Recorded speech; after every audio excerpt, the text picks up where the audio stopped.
Alhamdulillahi Rabbil Alameen, salatu wassalamu ala Sayyidina Muhammad wa ala alihi wa sahbihi ajma'in.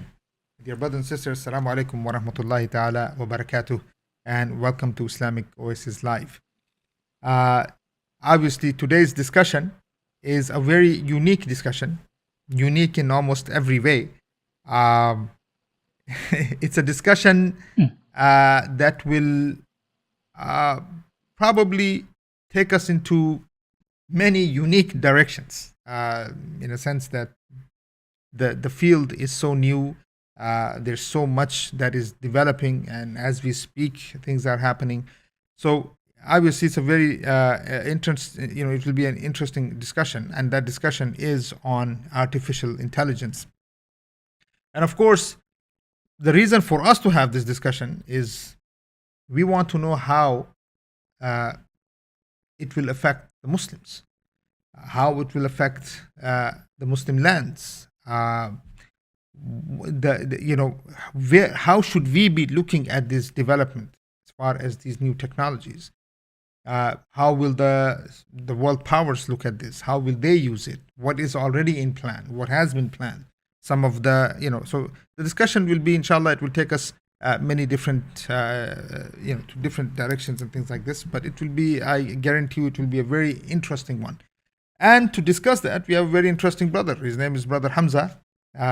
Yes, that I'm sure you will want to know details about that too. Then, inshallah, one day we'll talk about that. So, Brother Hamza, he's obviously he's an engineer. He has masters in cognitive science and intelligence computing, which is AI. He's worked in the field for over 17 years, if not longer, in both programming and IT. He's been a CIO in the past of companies. He's implemented AI and generative artificial intelligence and things like this, worked on many different projects at a time when this was not something that was discussed the way it's being discussed today. So in order to bring that, we brought the brother up and said, hey, who else to have this conversation than to someone or with someone like Brother Hamza. So Brother Hamza, welcome to Islamic Oasis. Jazakumullah khairan. Assalamu alaikum wa rahmatullah, brother. How are you? Wallah, alhamdulillah, rabbil alameen. And also to the audience, Brother Hamza, out of his respect, he wanted it this way. We cannot have him, his picture or him discussing. So just bear with us on that, inshallah. Brother Hamza, let's get into this, man. So the whole world is talking about AI. And obviously, we are not immune to it. We need to know what is going on and where is this world going, Sheikh? This is Alhamdulillah Rabbil Alameen wa salatu wa salam ala anbiya wal mursaleen nabiyyina wa habibina Muhammadan wa ala alihi wa sahbihi ajma'in wa man tabi'ahum bi ihsan ila yawmiddin. Jazakumullah khairan, brothers. First of all, thank you to you and Islamic Oasis for the discussion. I think this topic is a timely topic. I think the whole world now has suddenly seen this explosion of the potential of AI, specifically in generative AI. So what we are seeing now, if you like, has been the dream of AI nerds like myself and the so-called godfathers of AI who've been working on this capability, this emulation of this or simulation of human capabilities, human intelligence, and human behavior. And the latest manifestation of this is, what most people are aware of or familiar with is this Chat GPT, which is built upon the capabilities of generative AI. So artificial intelligence, if I was to take a step back, really started way back in the 50s, and some say it started way back from as early as the 1930s at the dawn of computing itself. But really, if you were to try and understand what it is, and just to keep it simple, the definition that I like, I think the one that captures it most easily, is that AI is the simulation of human intelligence by machines. And modern AI are basically machines that can do things which currently can only be done by brains, whether they're human brains or animal brains. And I take this definition from Professor Mike Wooldridge, the head of Computer Science Department, University of Oxford. And it actually touches a whole lot of many multiple fields: cognitive science, neuroscience, computer science, obviously, mathematics today, right? And it grapples with one of the most complex questions about reality, and that is, what is consciousness? What is, in fact, what is the mind? What is intelligence? And now those are all in themselves massive topics. But what is amazing today, I think, for most people, is that now they have seen this thing that somehow is able to respond almost as if it were conscious. So we say in the field, what is startling about this technology is that it is one of those things we call a transformative technology. And it will change not only the way we do things, it is the way we work, the way we study. Almost every aspect of life will be touched. And not only does it transform a nation or an economy or an industry, it is what we call a GPT, a general purpose technology. And this GPT is the core, is the heart of the so-called fourth industrial revolution. So we say presently, we are in the fourth industrial revolution. So the first industrial revolution is said to be, the invention of steam and the engines, the steam that powered the industrial revolution. The second was electricity, telegraph. The third was computers and digital innovation. And this fourth industrial revolution is AI. So obviously, the fourth industrial revolution will include other things like the IoT, 3D printing, nanotechnology, and so on. But AI itself is so significant in its impact. So it is massive in terms of the potential it has for the nation itself, and as well at the societal level and the individual level. So you So, have now. Sorry. no, I'm Yes, gonna carry I'm on. gonna just because there's so much happening here, but I'm going to just ask a question. I mean, if you can answer it, I mean, it's more of a philosophical question, but you know, Allah subhanahu wa ta'ala said in the Quran, وَعَلَّمَ الْآدَمَ الْأَسْمَاءَ كُلَّهَا ثُمَّ عَرَضَهُمْ عَلَى الْمَلَائِكَةِ فقال أنبئوني بأسمائه هؤلاء إن كنتم صادقين قالوا سبحانك لا علم لنا إلا ما علمتنا إنك أنت العليم الحكيم. Now, when something was shown to the malaika, عرض, I mean, I'm just going with exactly the ayah, so I mean, I'm sure that Bismillah, yes. the ayah says, so when it was shown to the angels could not respond. And then when it was shown to Adam, the Adam responded, and he was able to repeat, or he was able to, say the names that he was taught. And then the ayah says, قالوا سبحانك لا علم لنا إلا ما علمتنا. I mean, we have no ilm other than the ilm that you have taught us. إنك Yes. أنت السميع, of course you are the one who is عليم الحكيم, the one who knows and full of wisdom. Now, Sheikh, what are we doing here? I mean, are we saying from this ayah? So a discussion came out of this ayah, and then was that, okay, what is the difference between angels and human beings? and even the jinn, that in one case the angel looks at it but is not really able to respond, but human being is able to respond. So when we look at AI, Sheikh, I mean, I guess I'm looking at consciousness. I'm looking at how human beings, Right. what capability human beings have been given that even the angels are not given. So, You see what I'm saying? I mean, is this what we're grappling with here? I mean, when you are studying this stuff, is this something that you guys look up and say, okay, the human mind and the capability of human mind? I mean, I really appreciate that question. I really do. It is very rare that people actually want to go into that sort of aspect of it. But please continue. Sorry, I cut you in mid-flow. And then there's a second part to it, which was the jinn, the shaitan. Let's say shaitanu min al jinn. So the shaitan, he's told, okay, prostrate. The angels prostrate, no questions asked at all, in front of Adam. But then the jinn obviously has, I mean, he has options, either to prostrate or not to prostrate. But so he decides not to prostrate, the shaitan. So the ability to have options, I guess I'm looking at when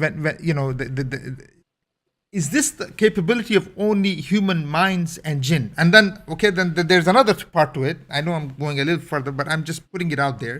And then there's a part where the jinn, the human being, is given sharaf, honor, even over the jinn. Because if you look at all of the anbiya, are all human beings.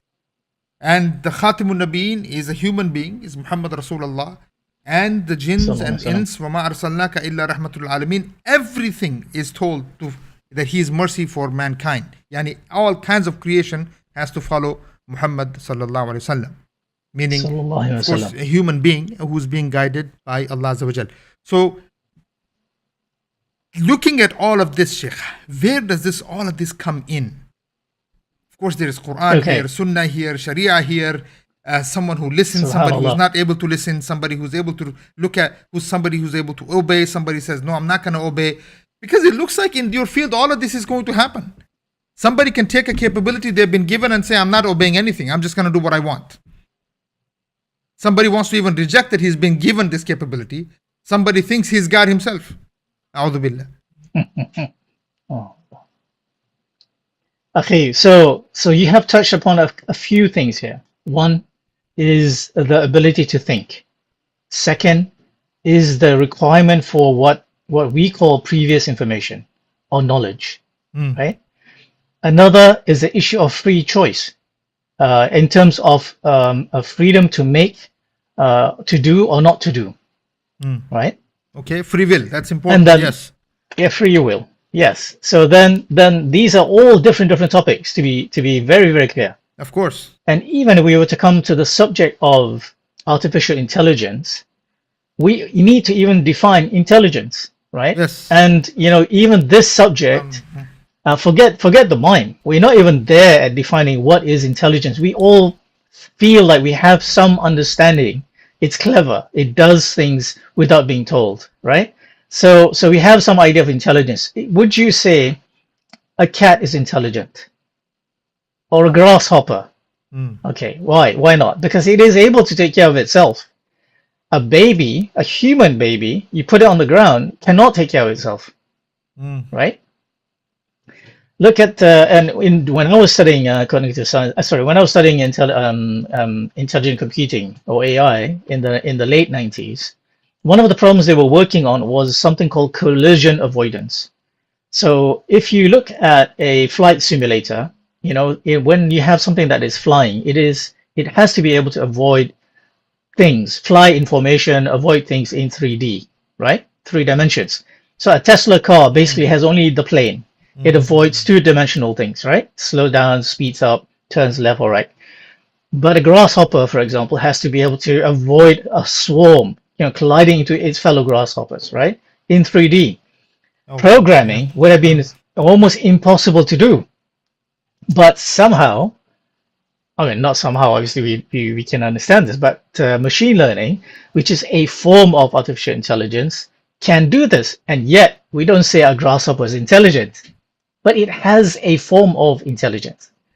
So this is why, you can get really bogged down into the subject of intelligence, but let me come to the issue of the mind. Right. When I you guess talk the about issue of instincts would also be important there. I mean, is this instincts is instinctual, another thing. right? It's a completely different thing yet again. Oh, So wow. if I were to say, consider this, right? If you were a human being devoid of ghariza, of instincts, devoid of organic needs, you are more than likely, you're just going to be sitting there comatose. You're not going to respond to anything. You do not need anything. You're gonna sit there until you die or you stop breathing, right? Because you do not have any of these drives. That then it acts upon something, right, within yourself, and the mind is something that organizes this, measures it, fulfills it, and so on, So right? the instincts being necessity. Instincts to me, and speaking from the cognitive science point of view, is a drive. So intelligence is different to drive. You have a smart Tesla car sitting outside. It's intelligent, but it's not going anywhere, right? Uh-huh. But it's intelligent enough to avoid things on the road, almost self-drive, right?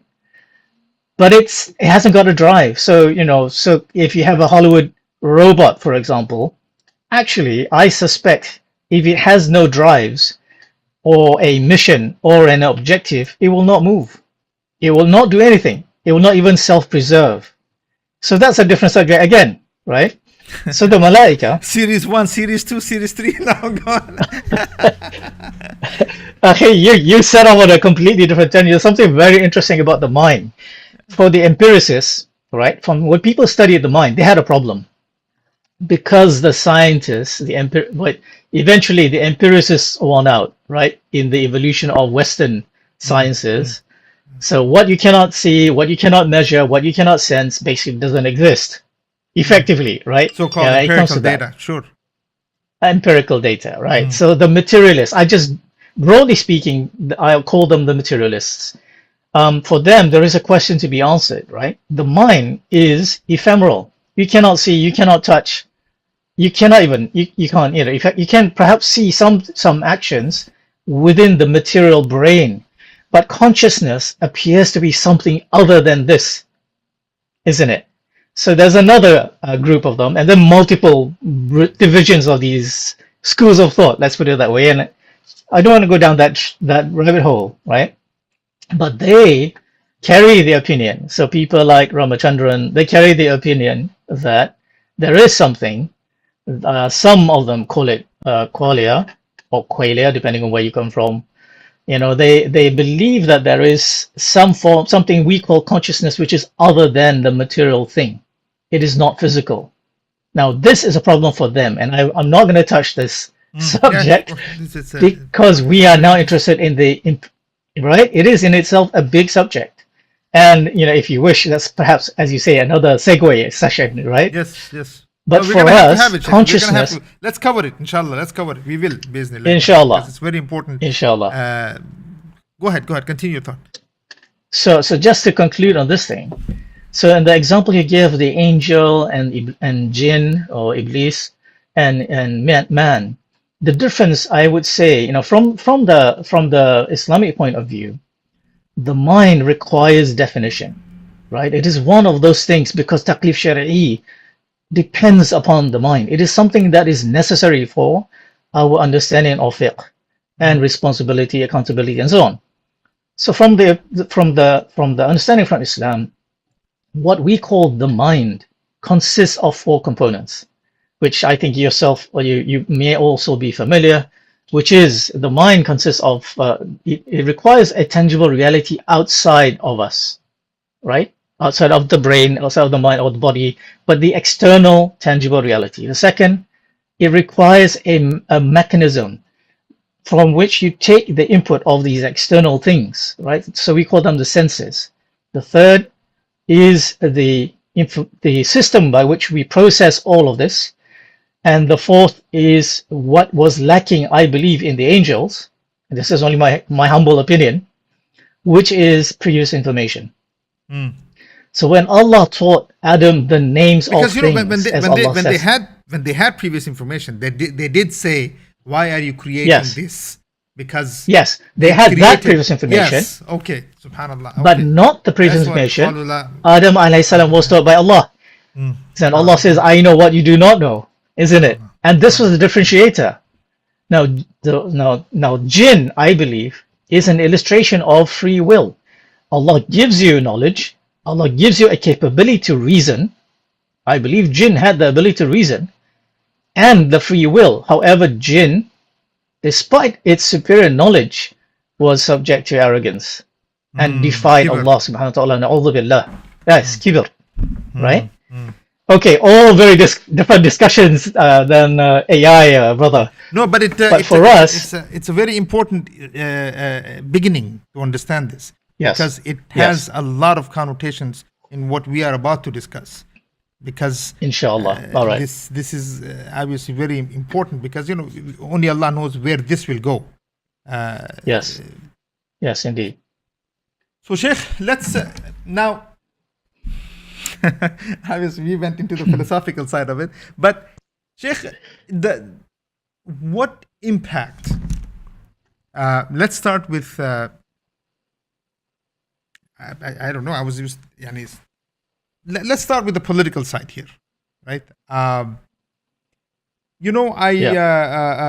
Although I wanted to even start with the impact on families with this, but let's go with starting with the political issues here. For instance, I was thinking about this, and I said, look, World War II makes United States comes out as a world power, imperial power, and the reason for, at least one of the reasons, is that it has a technology that and displays it by, even if it has to kill millions in the process. So it comes out and says, here's nuclear weapons. No one, even if you do have it, we have it, and we are going to use it, and here we have the capability of using it, and we're going to drop it, and we're going to kill people, and then we're going to say, so you don't have a choice but to follow us. Now, that was, and you come out as a world power. Sheikh, with what's happening in the world today, as far as China competing, all of the competition between the world powers, do you think the United States will or is trying to use this AI as another card on the table to keep its superpower status? There is no doubt. It is not just China, to be very clear. And UK and Russia. Sorry, I beg your pardon. It is not just the United States. I beg your pardon. It is also China. Europe have been working also on this, and if you recall DeepMind of the very famous AlphaGo victory, right? Short-lived as it was, but AlphaZero and so on came from the UK, for example. China is very serious about this, and they have declared publicly, right? And China, interestingly, the trigger was the fact that Lee Sedol was defeated by what seemed to be computer algorithms back in 2016. They made a declaration that they intend to take a lead in this. And they wanted to be, to quote Foreign Affairs, the journal, China wants to be the world's premier in terms of AI by 2030. And China is already way ahead, right? And to just give you some numbers again, so it's China that's way ahead. It's not the US. No, they are neck and neck in different areas. I think in generative AI, America has stolen the lead. What is generative AI, Sheikh? Right? I'm sorry for my ignorance, but what is generative AI? So, we need to take a couple of steps back. The first thing is AI is not only machine learning. What you see today is machine learning based AI, and from which there is a specific capability. This was the breakthrough from Hinton, which we call deep learning, right? But it is fundamentally a form of algorithm that is trained. it learns. So you train it, you teach it. And there is also another module which is unsupervised. It can also learn without any supervision whatsoever. But in any case, what generative AI does in a nutshell is it takes millions of examples or even more of something. And Let's just just say generates. a cat, yeah, or an elephant. And then it learns, okay, this is a cat, or this is what an elephant is. And it takes all the examples that it has been taught or fed, right? And then when you say, show me a cat, it generates itself. Something from all that it has learned. It is not going to be exactly the same. It's a derivative or a, if you like, something that it has inferred. So it's, in some sense, it's a bit like how children learn. So they look at pictures of cats and then they draw a cat, don't they? But that cat is their cat. It's not the cat specific, precisely the same, right? So generative AI is able to do this. It can generate images now. It can generate text now. So in this domain of AI, machine learning based, deep learning, generative AI, so using large language models, the US is ahead. And I think now China is desperately trying to catch up. But China is also ahead in other areas, right? So for example, in AI research, I was quoting just now from the Foreign Affairs Journal. Nearly 30% of all citations of AI journals globally in 21 were basically Chinese papers, and this is double that of America. So America's 15%. And in terms of the top 1%, the top 1% of the world's most cited paper is from China. So Oh, it's mainly wow. from China. All right. And the concern here now from the U.S. National, let Security. me get the Security Commission, right, on AI.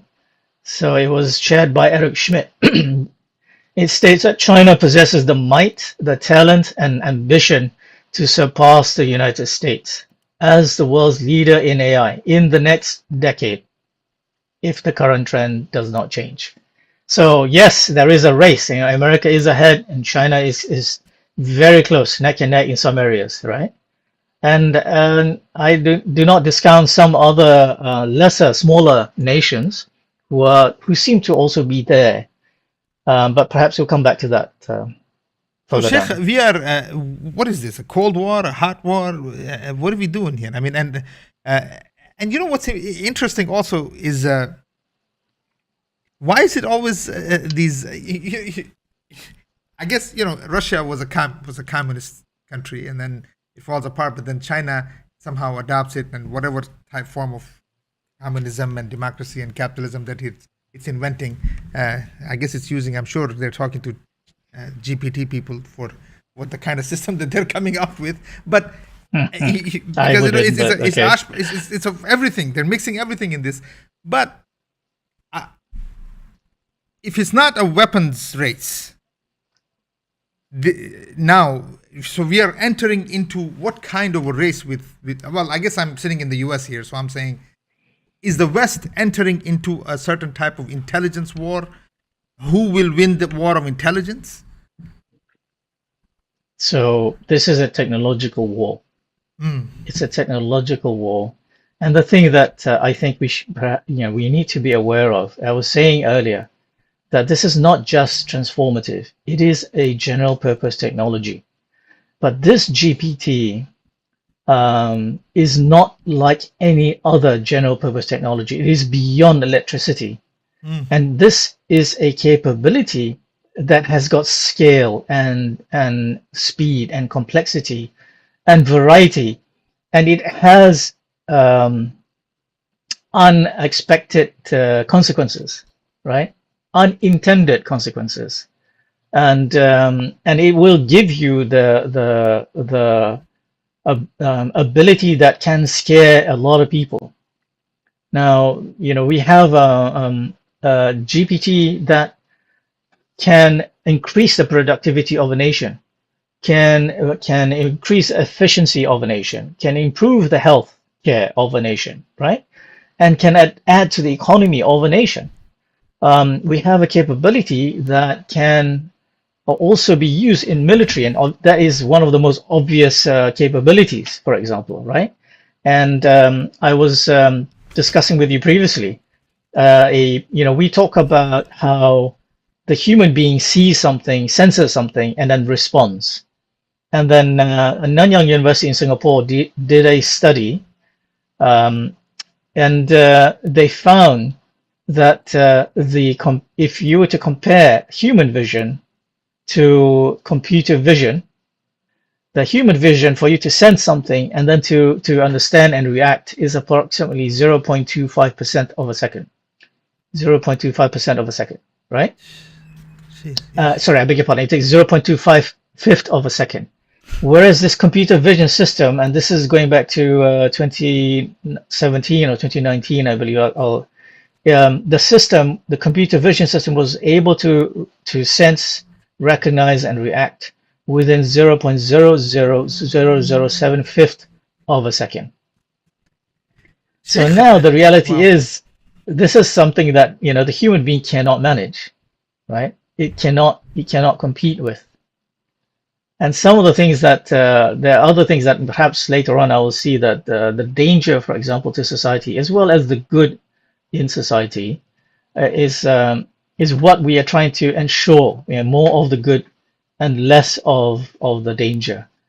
But So Sheikh, this if you Nanyang look at research, as I was saying, was if 2019, there is the Defense Department, they've, I mean, I guess this was written 2019, so now I right? don't know where they are now. I mean, it says AI to give a U.S. battlefield advantages. The general says. So what is it? Artificial intelligence will give the United States, its allies, and its partners advantages that will expedite and better inform decision making on the battlefield, reducing the risk of Yes, casualties and collateral damage. The yeah, Joint Artificial Intelligence Center says. And then it says at the Atlantic Festival's Military Readiness in the Age of AI event in Washington, sorry, it says Air Force Lieutenant General Jack Shanahan said that within the next year or two, artificial intelligence will begin to be employed in warfighting operations. And this is obviously 2019. We're at 2025. So, Sheikh, where in the world are 23, we? I mean, 2023, I think. 2023. So, Yeah. if they have already been utilizing AI, does that mean the capabilities are more than what we can already imagine? I mean, we cannot even imagine where they are. I suspect that we don't have the full picture. Obviously, for national security reasons, it will not be discussed in public. But yes, you are seeing now increasingly AI being deployed. There are reports, I believe it was in the New Scientist magazine, reporting about the use of autonomous drones by the Turkish military Right. and successful use of Turkish drones. And the report was 21, but the action took place in 2020. Israeli defense forces have used swarms, reportedly have used swarms to track and kill Hamas operatives autonomously. So they are already being deployed in some small scale, but obviously it is very effective. So we're seeing autonomous weapon systems, cyber warfare. It can be used to automate even cyber warfare, right? And China also talks about what they call the cognitive domain operation, to be able to manage public opinion, to control the narrative in society, to win the war of ideas and thinking, right? Oh my More God. than just beyond the military capability. So in military affairs, they consider AI to be the third RMA, revolution in military affairs. So the first revolution was gunpowder, the next was nuclear weapons, the third is AI. So AI is not yet precise. I will say this to you, right? It is not yet precise. It is not quite there, and then therefore it is very lethal for all those reasons. But obviously, if one nation is developing it, no other nation can afford, or at least any leading nation cannot afford not to do the same. So this is one of the dangers of AI. But I think what we need to also not forget is to focus on the potential of AI. So internally within the nation, as I said, the benefits to healthcare, the benefits to Mhm. education, and so on. Now, these are also game changers for the nation, right? A nation that is more progressive, much more healthy, much more educated, stands is much stronger and much more ahead of any other nation that is at a technological disadvantage, But Sheikh, I mean, right? is this when you talk about advantages? Let's say education here, for example. I mean, what meaning? It also depends on your access to such things, right? I mean, will this create or deprive populations of growth to be able to grow or development? Because I mean, even now there are areas in the world that don't have internet, for instance. Yes. Right? They don't have access to internet. They don't have access to the kind of uh, technology resources that, let's say, the West has. So yes, but this is only progress or development of only countries or nations that have access to these things. That's it. And everybody else could fall hundreds of years behind. Certainly, it will be a massive, it would be a massive advantage to the nations that can master and deploy artificial intelligence for the service of their nation, for the society, and also for the defense of their nation, obviously. And there will be issues that we will have to grapple with as a world, right? In terms of the divide between the AI haves and the AI have-nots. And this is one of those things that I think we as a global society will need to be able to consider, because surely anything that creates more inequality cannot bring more stability to the world, right? Whether it is in education or whether it's in poverty or and so on. So it will be something that but there are ways out of this too.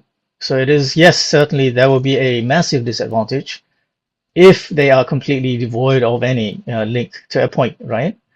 And then there is also the potential to for the other nations who are perhaps not at the leading edge, not at the burning leading edge, for them to be working together, to collaborate together in order to be able to use each other's AI. So, there's certain strategies that we can talk about in terms of leapfrogging, in terms Mm-hmm. of building on the advantages of coming next, right? So the first nations will go out there, they will experiment, they will fail, they will build the infrastructure, whether it is cloud infrastructure or the data centers, etc., right? The data governance frameworks and so on, which all of these things the following nations may not need to develop. They do not need to reinvent the wheel, and they do not need to expend money they do not have in R&D. So there's a lot of those things that can then subsequently be applied. So there are advantages and so on as well. But again, all of this takes a lot of goodwill, a lot of coordination, cooperation between governments and so on. So this is the sort of world that we are moving towards. But there's still potential for good, a lot of good actually, and potential for a lot of destruction as well. So I mean, so you're banking on, I guess, that there people will want to work with each other rather than compete. But Sheikh, I mean, we know the reality of capitalism and capitalists. I mean, if these guys can drop nuclear bombs on Hiroshima and Nagasaki just to show that they can, imagine what this type of technology can do. So, Sheikh, what are we looking at as far as any for instance, I was thinking while you were just talking, I was just thinking about for instance, the use of IMF, for what they have done to countries with just having financial power, right? I mean, obviously it's not AI, but heck, they invented a whole new way to finance the world, and they kept the world so behind to make sure that they stay behind. Now, give me two things here. One, what are we looking at? Okay, so what happens to the countries that they don't, if they can't compete?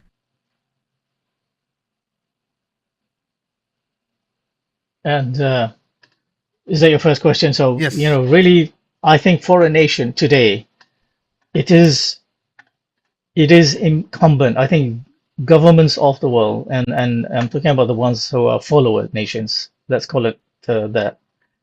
They will have to band together. They will have to come together. And as I said, one of the good things about AI, it is a bit of a leveler in that some of the more, the more mature abilities of AI is available to all. Mm, It may be I see that what you're saying. not all the nations of the world will be interested in competing for that number one, number two, number three position, right? Not all of them will be expanding AI to for war, for example. Their focus might be on education, might be on healthcare. And for example, a very interesting, two very interesting nations that I think have to me are very interesting models of digitalization and AI is Estonia and Singapore. Mm. So Estonia, for example, they have this they call this digital government called He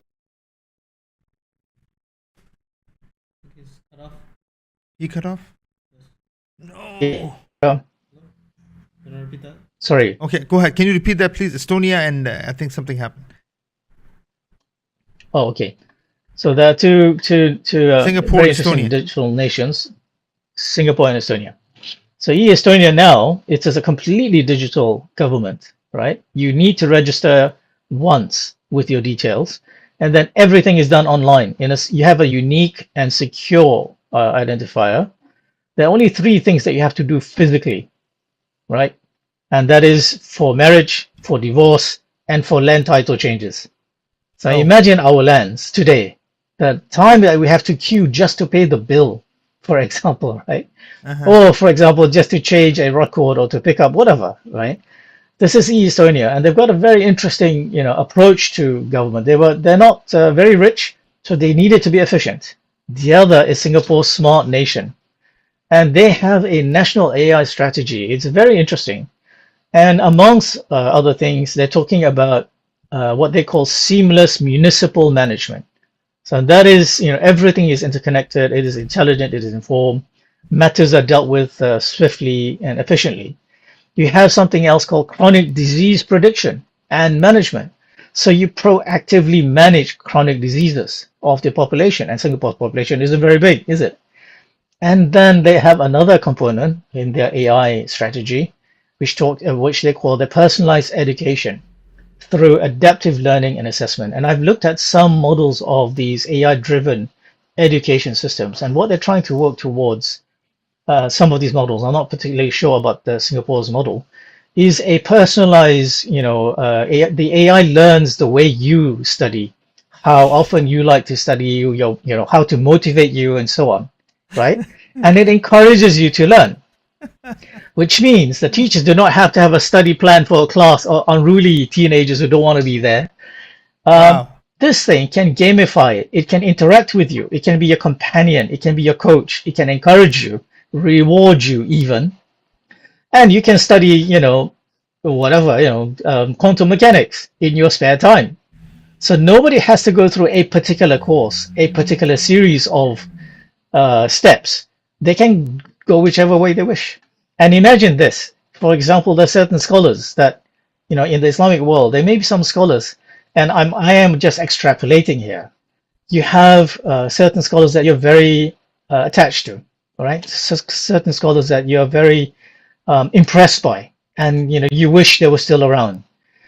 But their corpus, their body, their writings, their perhaps their speeches, their leaflets are also there. Imagine if it were possible. Now it is possible now, and this is perhaps another discussion, because AI emulates, it simulates.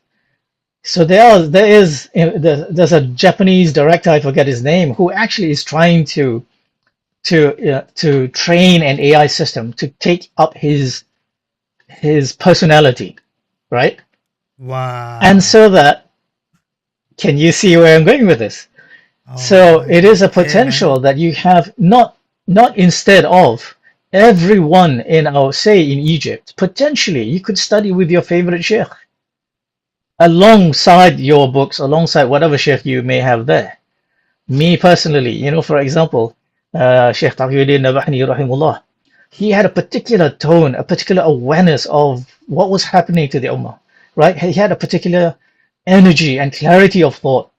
Imagine if a corpus of his writings, his thinking, could be absorbed by a system.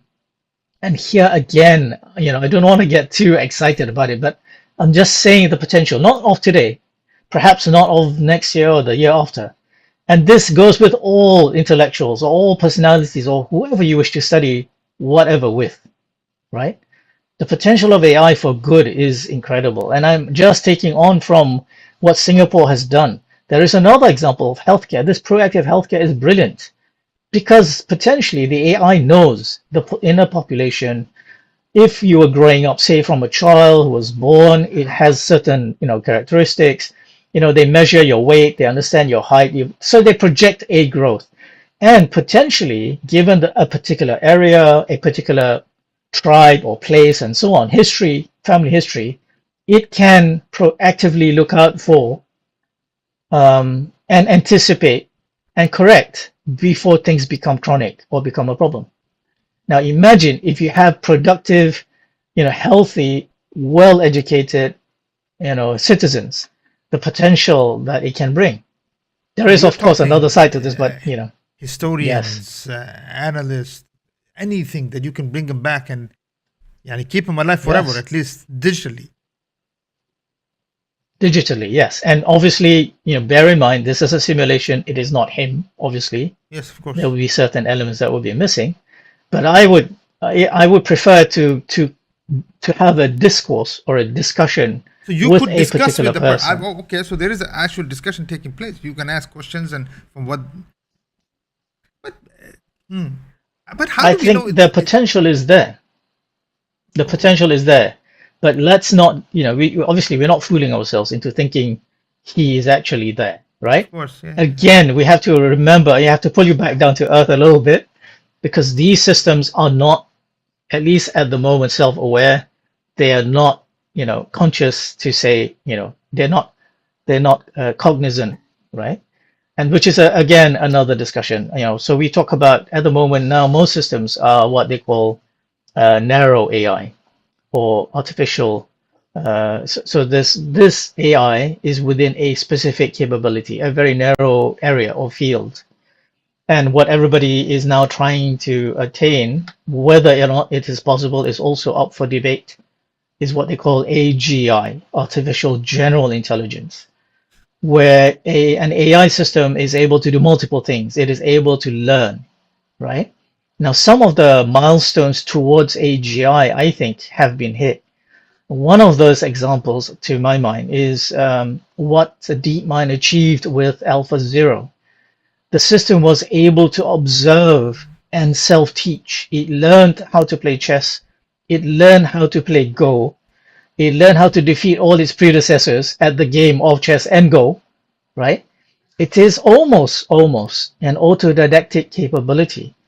Now, when a system is able to learn by itself, and again, I'm very careful about using the word learn, but able to, grow, right?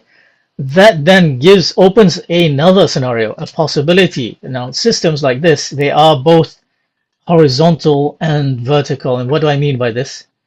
Right now, when you're using ChatGPT across the world, wherever you're interacting with these systems, potentially all your interactions is being captured by the system, and the system learns. It augments against the whole common intelligence of societies all over the world, wherever they're interacting, and they're just picking up things from all of that, right? We can't do that. As human beings, no matter how much you stay up all night and how much you try and cram, you cannot take in all the lessons that's happening in real time. The other vertical aspect to it, and I call it the vertical aspect to it, is that potentially it can ingest, it can take in all the knowledge, all the corpus of wisdom that we have accumulated as mankind, as humankind, right, through the ages. So this system now not only has the benefit of the horizontal across all of mankind today, it has the potential to understand, to learn from the wisdom of the ages. Now, how much longer do you think our intelligence will be superior to that, right? But let me ask you, but would that, Sheikh, but uh,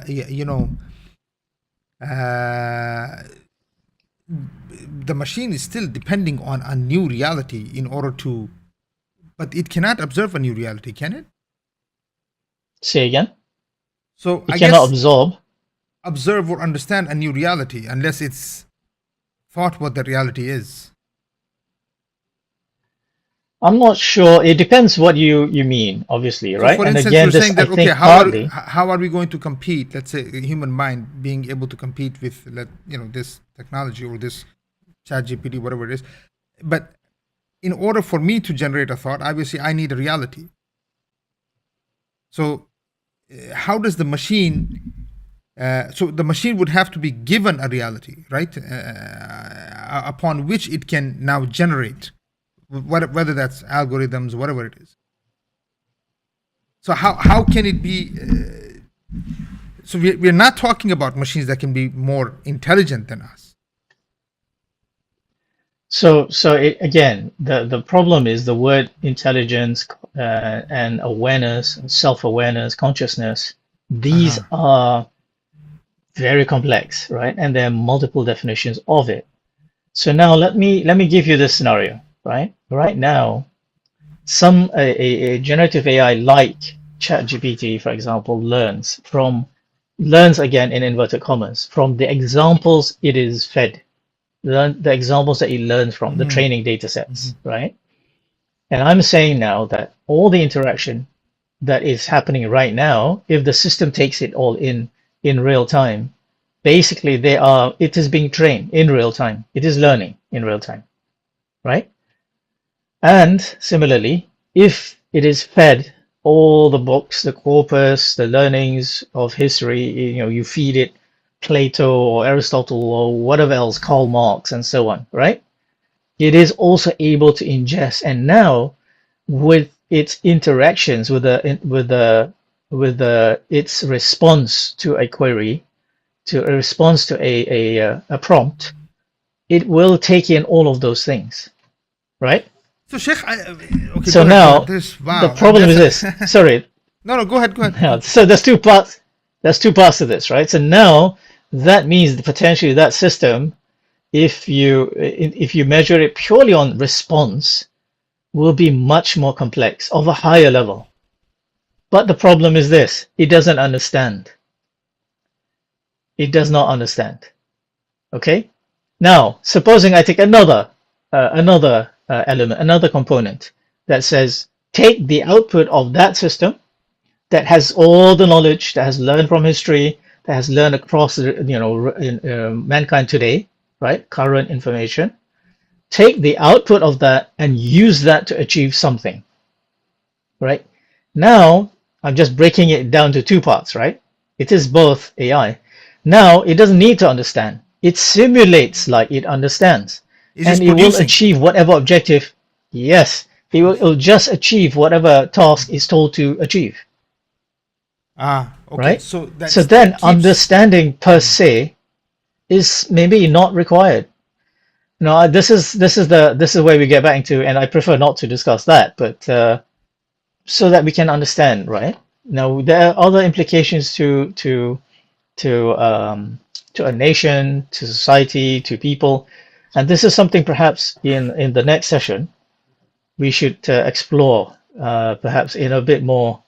Uh, Perhaps we can focus on certain areas, No, we right? have to. This because I'm going to go back and listen to Yeah. everything over and over again what you have said in order to, because there's Mm. so much going on here. And Akhi, can I just suggest, I do not mind if this is just a dry run because the subject can be very confusing if we just, maybe No, this is this could be the dry run this is good. and we could structure it. You Yeah, sure? but It yes, sounds a bit. this is very good, Sheikh. This is very good. This will bring in this discussion will bring in, as we're having this discussion, will bring in a lot more people who want to understand this, and it will Right. create. I think also, to tell you the truth, it will create need for actually understanding our Deen too, Yes. because Yes, indeed. they, you know, I, I mean, I think you are able to have this kind of discussion and understand certain things in a certain way because you have studied Taqiyuddin Ibhani. I mean, to be honest, Yes. does that? Alhamdulillah. Yeah, Yes. because we are able, let's Yes, say that you're makes able sense. to make it, to make sense of it, right? To be able to understand certain realities. We understand, when I say reality, I understand what that means because you've studied in such detail what a reality is and how we understand. Okay, what is hukum shari'i? What needs to be studied first? Thought comes first, or an idea. What comes, or reality? What comes first? These are discussions we have had, so we can still see the limitation of these machines or even AI.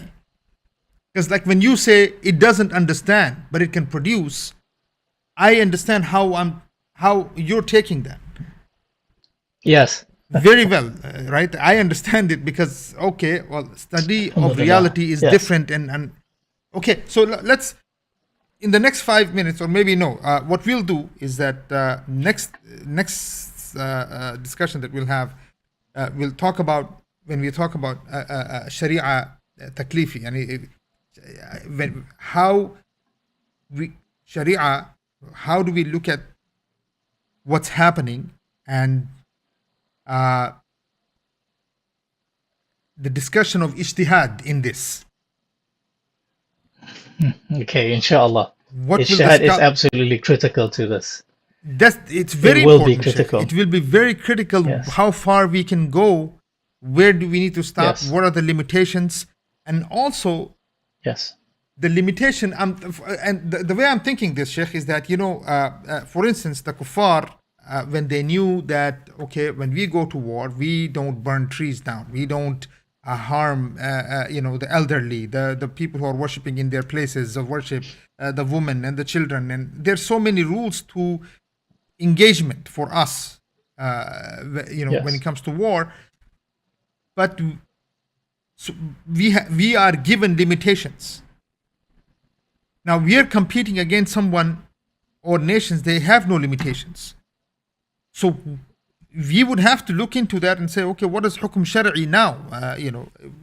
But of course, we're not going to be fooled. But at the same time, there has to be new thinking. There has to be the new thinking, meaning going back and looking at Quran, Sunnah, Ijma, Sahaba, Qiyas. How do we understand this technology? How far we can go with this technology?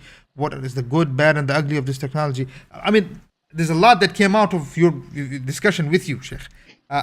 There's one question here that the Alhamdulillah. brother next to me sitting, he's asking. He said, is it possible? I mean, we are competing, the AI here. Anyway, look,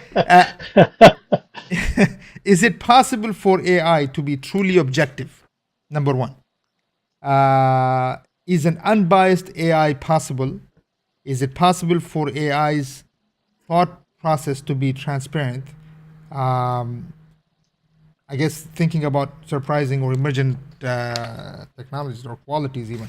I mean, I guess if it doesn't understand, can it come up with emergent qualities, Sheikh? Because I mean, I would think Okay, understanding would be these, necessary to be able to. mashallah, whoever the brother is who was next to you, you should Genius have guy. asked this question in the beginning. These are four very good questions and it takes some time. Yes. But I will say this, in answer to those questions, it is linked to this other aspect of AI. Now, everything we have talked about today is primarily built upon what we call machine learning AI. So they are artificial neural nets.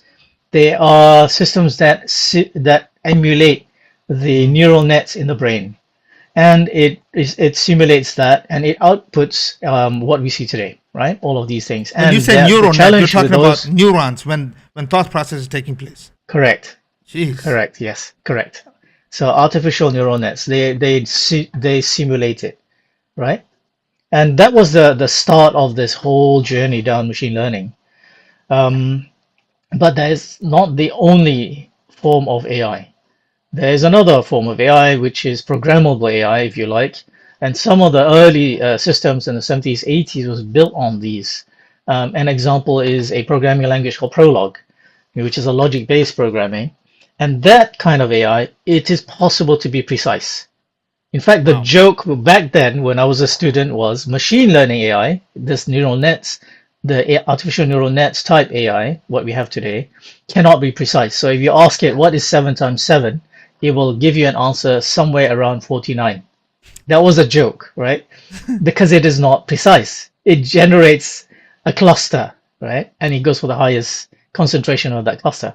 Whereas programmable AI is very precise, you know. But then the weakness of programmable AI is that it cannot deal with complexity very well. Pattern matching is not very good at pattern matching. Like flying. Flying fundamentally is almost a pattern matching capability, right? Recognizing faces, voices, and so on. This artificial neural nets is very good at. So now the last question about emergence, that is relating back to consciousness and the mind. Now Mm. that is also another controversial area. And I hope the brothers, the your audience will forgive me because sometimes I insert my opinions based on what I had studied, right? In terms of I consciousness. mean, And you're this a is an scholar area that in is AI, actually so you have to have some opinions. no, okay, no, I'm not. I'm just a student. I'm not a scholar. But the issue of consciousness is very, very interesting. And that ties back to the whole AGI business and the AI that you see in movies, right? And as we discussed before, you see this movie I, Robot, you see things like Terminator, Mm. Skynet, and so on, and people think, wow, that's AI. It is not as straightforward as that. Sheikh, Remember, when go we ahead. say flying, we see birds fly, but we fly too, but not like birds. And yet we achieve flight, do you Mm. see? Mm. SubhanAllah. Similarly, we are simulating thinking, simulating intelligence, but it is not the same, right? MashaAllah. Not in the Tabarakallah. same way. Not in the same Okay, way. Akhi. Okay. 3 minutes, Sheikh. By the way, Sheikh, I was just thinking while you were talking, how important is it that I know we talked about ijtihad and things like this, uh, but how important is it for someone who studied this subject in such detail, who's, I mean, I know you're saying you're a student of knowledge, but a person like you that actually gets in front of a scholar who understands what you're saying to be able to get this information properly to the Muslims? How important is that, your interactions, number one? Number two, Sheikh, how important is it for scholars to understand this? Okay, this is one of those technologies which is a real game changer. And when we say game changer, we're talking about GPT and transformative. Remember this, yeah? It is, like comparing a nation that is in the Stone Age, if there ever was a Stone Age, in that sense, to the one that has nuclear power, nuclear capability, right? It is huge. So for a scholar to understand the reality, because of the implications of AI, briefly speaking, AI is technology. It is madaniyah. Technology isn't tied to any specific creed or belief. Therefore, for us, the principle in Islam, things are there for you to use. The problem is with AI, some of the use can impinge on what is forbidden in Islam, right? And the implication, the power that this thing gives, the scale is so incredible. I'll give you some examples next time perhaps, but the potential for danger is incredible. And this is why It's it has to be done. And I think what needs to be discussed here, it is not enough for one scholar, akhi. Not enough for scholars in Saudi Arabia alone to sit down and manage this. This is one of those things that we need to, as a one ummah, right, understand the implications of technology and the structure that has to be put in place, which needs to manage the technology AI from, I would say, acquisition to the actual application at the other end. The mujtahideen must work hand in glove, right? Because one, they need the technologists to understand the technology, and then they need to work together to understand the potential implication. Can I give you one very quick one? yeah, please. I'll give you a very quick. Please. This was reported in the Verge in March 22 last year, and they discovered Verge is a newspaper. What pharmaceutical is it? Link company. is a website. What is it? Yes, it is a website. So The Verge, it's a technology website. The Verge in March 2022. So they spoke with a person called Fabio Urbina, who was an author of a paper, and he works with this pharmaceutical company. And he said that just, they were playing with this AI capability, and I'm paraphrasing, right? And usually they use AI to check that whatever drugs they're developing is not gonna poison the person, right? Pharmaceutical is another But whole they game. turned Go ahead. off. It's another whole game, exactly. Yeah. But I want to show you the implication and potential. He said it took less than 6 hours for this drug developing AI to invent 40,000 potential lethal molecules, Yes. some of them as lethal as VX. Imagine that, 6 hours. And already you have this potential. And this is why it's dangerous, right? If you were to use a tool to help you understand a molecule or to develop medicine, it is mubah. But what if this tool then has that scale and that reach, right? And the danger to the ummah within such a small space of time before one can even react, before one can even monitor. Do you understand? So this is something that will require an ideological state, an ideological government, right? Yeah. Ideological leadership. It is Foolish not people will enough not be able for to a maintain this. Yeah. It's not for what we have today. Sahih. Okay, you've Yes. exactly right. Jazakumullah khairan. Wow. Okay. So let's end this here. This segment. Right. Inshallah, we On will end this it really here. sad note, an alarming note. No, this look, Sheikh. I was saying this Inshallah. to the brothers also that look, it is this is high time for Muslims, the thinkers, the intellectuals of this ummah, and those who are in power to realize if we don't get up to speed with what we need to, where, yani, how far behind we can fall. This Yeah. is the time to either pick up and move or completely shatter. It's Yeah. it is important, Sheikh. So it's obviously these discussions Indeed. are for for Muslims to realize what needs to be done. So it's not a sad note, rather a note to wake up, inshallah. Inshallah. Inshallah Rabbil Inshallah. Alameen.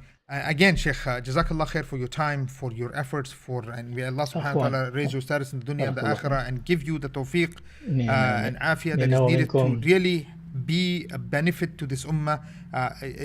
It's amazing that we have people like this in this ummah that are subhanallah. I mean, it's amazing what the kind of minds that we have. And brothers and sisters, for the rest of you, obviously you saw the discussion. This will not be the first, or it will not be the last. We're going to have many discussions regarding this. Maybe we may even have a scholar on the same show with our brother Hamza to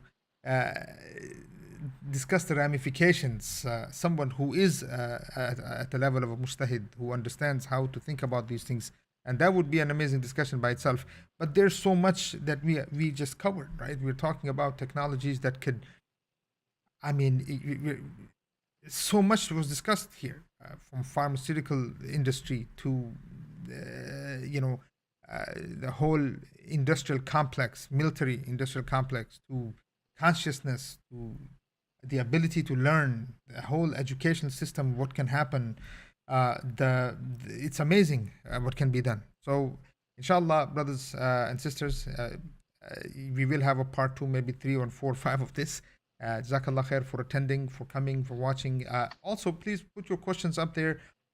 So, questions that you would like us to ask our brother Hamza, inshallah, because obviously this is new for us to figure out, inshallah. Jazakumullah khairan. Assalamu alaikum wa rahmatullah wa barakatuh.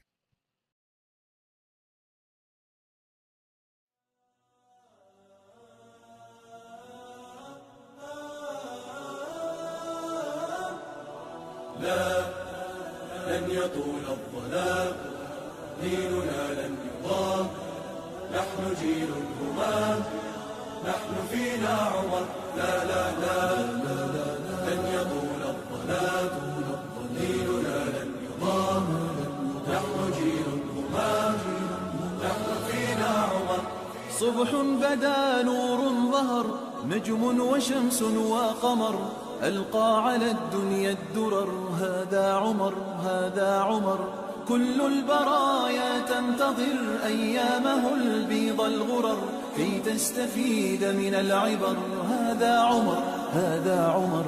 لا لن تدوم الجراح، بل سيأتي الصباح، نحن أهل الكفاح، نحن فينا عمر، لا لا لن تدوم الجراح، بل سيأتي الصباح، نحن أهل الكفاح، نحن فينا عمر.